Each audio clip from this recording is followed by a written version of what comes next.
بسم اللہ الرحمن الرحیم۔ محترم سامعین، السلام علیکم ورحمۃ اللہ وبرکاتہ۔ میرے دوستو، عورت کو تنہا سفر کرنے کی اجازت نہیں۔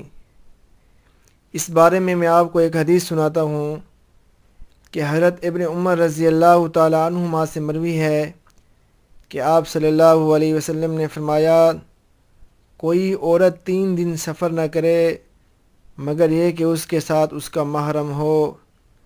حضرت ابو ہریرہ رضی اللہ تعالیٰ عنہ سے مروی ہے کہ آپ صلی اللہ علیہ وسلم نے فرمایا، کوئی عورت سفر نہ کرے ہاں مگر یہ کہ اس کے ساتھ اس کا محرم ہو۔ میرے دوستو، عورت کے لیے اصل حکم یہ ہے کہ وہ گھر میں رہے، پردہ میں زندگی گزارے، ایک جانب غیر محرم سے خلط و مخالطت کی نوبت نہ آئے۔ اگر سفر کی شدید ضرورت پیش آ جائے تو تنہا سفر کرنے کی اجازت نہیں کہ پردہ کے خلاف ہے۔ ہاں، اگر سفر کرے تو کسی محرم کے ساتھ پردہ کا لحاظ کرتے ہوئے کر سکتی ہے۔ 70 میل کے قریب کا سفر تو عورت کے لیے بلا کسی محرم کے کرنا حرام ہے۔ حج تک کے سفر کی اسے اجازت نہیں ہے۔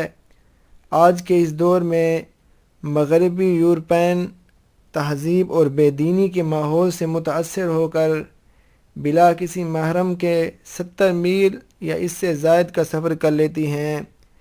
میرے دوستو، خیال رہے کہ سفر کی یہ مقدار خواہ دن میں ہو جائے خواہ 1 آدھ گھنٹہ میں ہو جائے، تب بھی شرعاً جائز نہیں ہے۔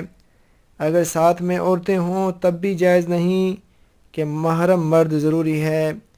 بس یا ریل یا لیڈیز کمپاؤنڈ اور ڈبہ میں ہو تب بھی جائز نہیں۔ ہوائی جہاز کا سفر جو چند گھنٹوں میں ہو جائے تب بھی درست نہیں، یہ گناہ ہے۔ اس سلسلے میں جہاں عورت گناہ گار ہوگی، شوہر وغیرہ بھی گناہ میں شریک ہوں گے۔ آج گناہ سے بچ جاؤ، کل جنت کے مزے لوٹو۔